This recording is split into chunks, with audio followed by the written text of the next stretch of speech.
Assalamualaikum warahmatullahi wabarakatuh. Hello everyone, my name is Siska Molina from Class A1 2021 English Education Study Program IKIP Siliwangi.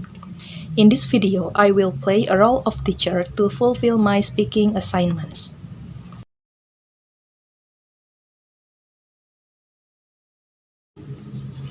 Assalamualaikum warahmatullahi wabarakatuh. Good morning students. How are you today? I'm fine, thank you. Well, students, before we start our lesson today, it will be better if we are pray together. Praying start. Finish. Now, let me check the attendance list first. No one is missing, right? Good. Thank you. As usual, a motivation today is believe in yourself because you can if you think that you can. Today, we are going to learn about simple past. It's been simple present, present continuous, present perfect, and we are going to the simple past. So, today, I'm going to explain about simple past. What is simple past exactly? Does anyone know? Okay, so I'm going to explain. So, the first is the function. What is the function of the simple past? The function of the simple past is to state an activity that occurred clearly in the past, so all kinds of activities that occurred in the past. Not now, but yesterday, or last week, or maybe 2 days ago. So, the time signal that can be used is that the first one can say yesterday in bahasa kemarin, last night or tadi malam, and or this morning in bahasa tadi pagi or blah blah blah ago. Or it could be 2 days ago, or 5 days ago, or 5 months ago, or 3 years ago. Ago di waktu yang lalu, bisa minggu lalu, tahun lalu, atau bahkan mungkin bulan lalu.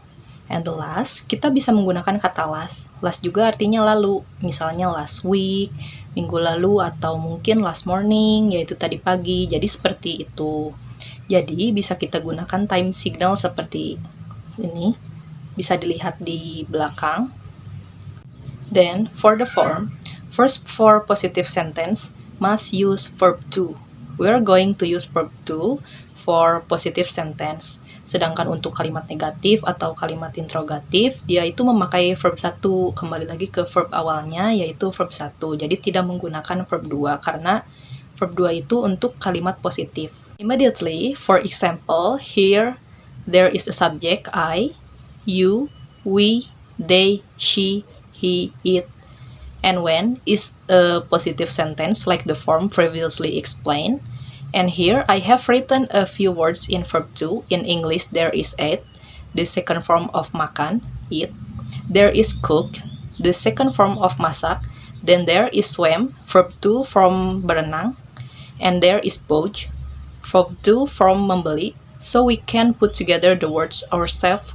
Like, I ate bakso last night, or in bahasa, saya makan bakso tadi malam. Or maybe yesterday, my mom cooked delicious food, something like that. Yes, something like that. Jadi, bisa gunakan subjek ini, lalu masukkan verb to. Atau, she bought a new car 2 years ago. Jadi kalau misalkan di Indonesiain, dia membeli mobil baru 2 tahun lalu. Jadi seperti itu. So, it can use the subject and then enter verb to. Or maybe a sentence like, she bought a new car 2 years ago. And in bahasa, dia membeli mobil baru 2 tahun lalu. So, it's like that. Something like that. Okay, negative sentence. Remember that negative sentence or interrogative sentence go back to verb 1. So, we add the word didn't or the abbreviation of did not. So, after didn't input. Verb 1 returns to verb 1. We don't need to use verb 2 anymore or get confused think about what verb 2 is. So, for example, saya tidak membeli motor baru kemarin. So, you can use sentence that use didn't plus verb 1. So, I didn't buy, don't use bought back because I remember going back to verb 1. So, I didn't buy new motorcycle yesterday. So, in bahasa, saya tidak membeli motor baru kemarin. Or for another example, let's say temanku tidak mengundangku ke pestanya tadi malam. Then, the sentence becomes my friend didn't invite me to his party last night. So like that, the negative form didn't add verb 1. Remember that. The last, there are interrogative sentence or in bahasa kalimat tanya. When we ask questions starting with the words did or didn't, asking whether the subject did what in the past, go straight to the example, that is, suppose we want to ask, apakah kamu menelponku tadi malam? So, what kind of sentence should we make starting with did? Did you call me last night? Or maybe we can use another example. Let's say, apakah mereka berenang di sungai kemarin sore? So, did they swim in the river last afternoon? Or yesterday afternoon? Atau kemarin sore dalam bahasa Indonesia. Seperti itu. So, the point is for interrogative sentence using did or didn't.